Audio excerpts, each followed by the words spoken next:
अस्सलाम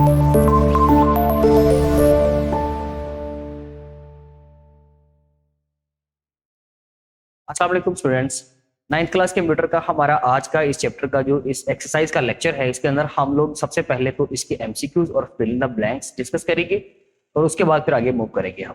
students, first of all हमारे पास इस क्वेश्चन का, इस एक्सरसाइज का जो सबसे पहला क्वेश्चन है वो है जी एमसीक्यूज। एमसीक्यूज के अंदर हमारे पास सबसे पहला एमसीक्यू वो डिस्कस करने स्टार्ट कर रहे हैं। An individual list item can contain another entire list called. एक लिस्ट के अंदर जब दूसरी लिस्ट आती है स्टूडेंट्स, तो उसको बोलते हैं हम लोग नेस्टेड लिस्ट, यानी कि ऑप्शन जो 3 है it will be right. HTML is not a dash language. HTML कौन सी लैंग्वेज नहीं है? तो स्टूडेंट्स नंबर 1 प्रोग्रामिंग, मींस कि HTML जो है वो एक प्रोग्रामिंग लैंग्वेज जो नहीं है, ये एक डिजाइनिंग वेबसाइट्स के लिए इस्तेमाल होने वाली एक फ्रंट एंड की लैंग्वेज है। इसको कभी भी बैकएंड की फंक्शनैलिटी के लिए इस्तेमाल नहीं किया जाता, सो दैट्स व्हाई HTML एक प्रोग्रामिंग लैंग्वेज नहीं होगी। क्वेश्चन नंबर 3 है web pages can be created and modified by using. Web page बनाए जाते हैं और मॉडिफाई किए जाते हैं with the help of notepad++, notepad, text edit, all of the above. Definitely ये सारे जो है हम एडिटर्स इस्तेमाल कर सकते हैं और इनके ऊपर वेब पेजेस का कोड किया जा सकता है, वेब पेज बनाए जा सकते हैं। Question number 4, in HTML elements usually consists of a dash tags. एक HTML जो होता है वो मोस्टली ऐसा होता है कि वो क्या होता है कि जी ऑप्शन 3 जो है यानी कि स्टार्ट एंड एंड, इन दो टैग्स के ऊपर मुश्तमिल होता है। अदरवाइज हम पढ़ चुके हैं कि टैग्स को 2 कैटेगरीज में डिवाइड किया जाता है। एक होता है जी पेड टैग, जिसमें स्टार्टिंग और एंडिंग दोनों होते हैं, जैसे कि हमारा पैराग्राफ का टैग है, ब्रेक का टैग है, इटैलिक का टैग है।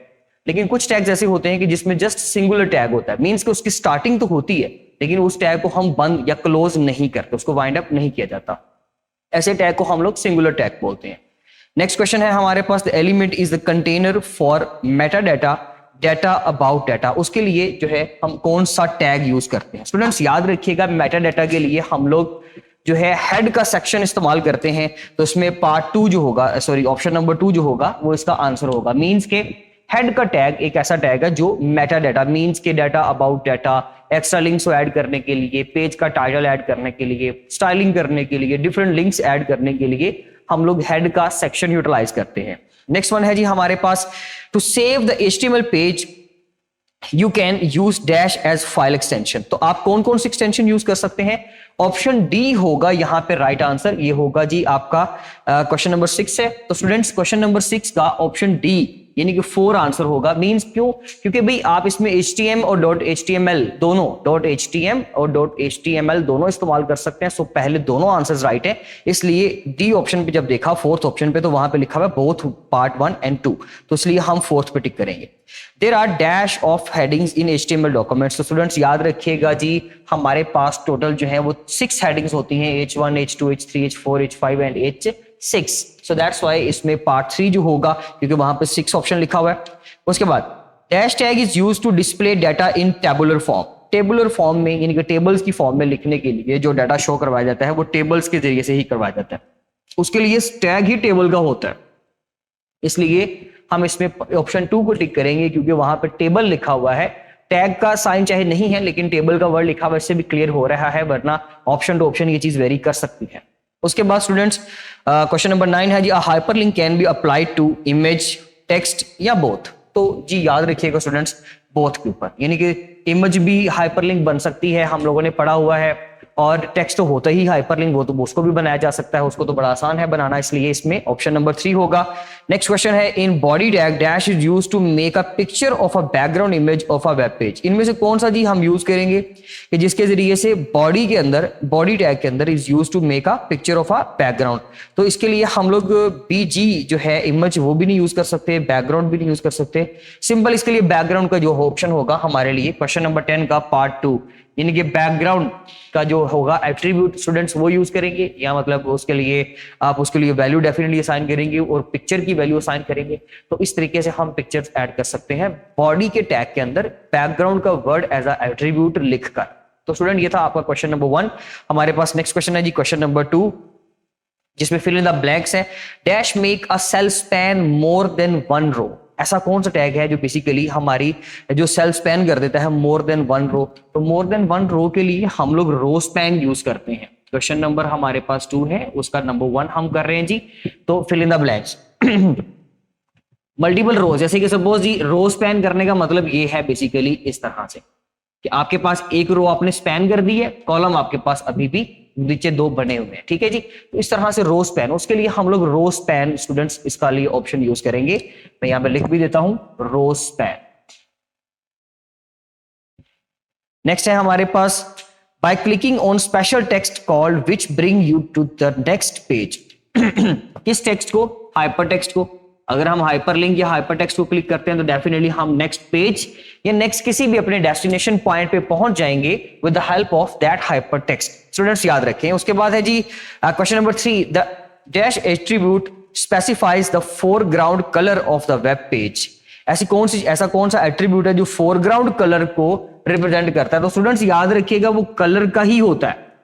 Colour is equal to basically कुछ भी एट्रीब्यूट इसको इस्तेमाल करेंगे और इसको वैल्यू असाइन कर देंगे। जब आप इसको कुछ भी वैल्यू असाइन करोगे तो फौरन से क्या होगा जी, आपके फोरग्राउंड का वही कलर शो करवाया जाएगा और इसको फॉन्ट के टैग के अंदर हम मोस्टली इस्तेमाल करते हैं। नेक्स्ट क्वेश्चन है in HTML images are defined with the dash tag. तो इमेजेस के लिए स्टूडेंट्स हम लोग टैग ही इमेज का बनाते हैं, IMG का ही टैग दिया जाएगा। हाँ, इसके अंदर अभी आपने एट्रीब्यूट्स असाइन करने हैं, जैसे इसको हमने अभी एट्रीब्यूट असाइन करना है, मींस कि ये तो एट्रीब्यूट नेम है, सॉरी वैल्यू असाइन करना है। इसी तरह से इस इमेज टैग के अंदर ये एक सिंगुलर टैग होगा और इसके अंदर अभी हम बाकी की इंफॉर्मेशन अभी ऐड करेंगे जी। तो स्टूडेंट इसमें हमारे पास जो नेक्स्ट क्वेश्चन है जी वो है dash refers to the way tags are used to define the page layout and elements within the page। Question number हमारे पास है जी ये 5। तो एक मार्कअप लैंग्वेज, मार्कअप लैंग्वेज जो होती है बेसिकली वो इस टास्क के लिए काम करती है। सो दैट्स व्हाई अब markup language refers to the way tags are used. वो मार्कअप लैंग्वेज बताएगी कि आपने टैग्स को कैसे यूटिलाइज करना है, कैसे इस्तेमाल करना है। नेक्स्ट क्वेश्चन है हमारे पास HTML is computer language which is used to create. HTML को क्यों यूज किया जाता है? It is use to create the web pages. Students याद रखिएगा ये वेब पेजेस को बनाने के लिए इस्तेमाल की जाती है। So that's why question number 6 का आंसर होगा जी वेब पेज। क्वेश्चन नंबर 7 है dash tag makes the enclose text bold. कौन सी चीज यूज की जाती है उसके लिए? उसके लिए बोल्ड का ही टैग यूज किया जाता है। यहां पर आपका वो टेक्स्ट आएगा जिसको आपने बोल्ड करना है और यहां पर बी का टैग आ जाएगा दोनों तरफ, तो बोल्ड का टैग उसके लिए इस्तेमाल किया जाता है। नेक्स्ट क्वेश्चन है tags are text that are not directly displayed on the web page are written in dash section. तो स्टूडेंट्स याद रखिएगा कौन सा जो है वो सेक्शन होता है उसको हेड सेक्शन कहते हैं, जिसके अंदर लिखे हुए टैग जो है वो डिस्प्ले नहीं होते डायरेक्टली आपके पास। Dash tag is used for inserting a line break. कौन सा टैग होता है जी ब्रेक करने के लिए? तो स्टूडेंट्स PR का टैग इस्तेमाल होता है। टैग का साइन भी साथ लिखें and it is a singular tag और इसका जो है एंडिंग टैग नहीं होगा, ठीक है जी। तो क्वेश्चन नंबर 9 का आंसर है ब्रेक। ये लाइन ब्रेक करवाता है आप लोगों का जो ब्रेक टैग होता है। नेक्स्ट क्वेश्चन है आपके पास attributes is used with image tag to display that text if the image could not load in browser. अगर कभी आपकी पिक्चर आपने इमेज टैग यूज किया और उसमें पिक्चर लोड नहीं हो पा रही, जो आप लोग लिखते हो सोर्स के अंदर SRC के अंदर लिखते हो ना, मींस के ये सपोज मेरे पास इमेज का एक टैग है, इसके अंदर मैंने SRC में सारा स्टूडेंट्स एड्रेस लिख दिया, ठीक है, और यहां पर पिक्चर पड़ी गया और यहां पर हम आल्ट में भी कुछ लिखते हैं। आल्ट स्टैंड्स फॉर अल्टरनेटिव और आल्ट में जो आप लिखोगे अगर आपकी पिक्चर लोड नहीं होती तो आल्ट में लिखा हुआ टेक्स्ट फिर आपका चलेगा। दैट्स व्हाई क्वेश्चन नंबर 10 का आंसर होगा जी आल्ट। अगर पिक्चर लोड नहीं होती तो उसमें फिर आल्ट में लिखा हुआ जो टेक्स्ट है वो आपके कैंडिडेट्स को, वो आपके व्यूअर्स को शो हो जाएगा। ये था स्टूडेंट हमारा आज का लेक्चर। इंशाल्लाह मिलते हैं अपने नेक्स्ट लेक्चर में, तब तक के लिए अल्लाह।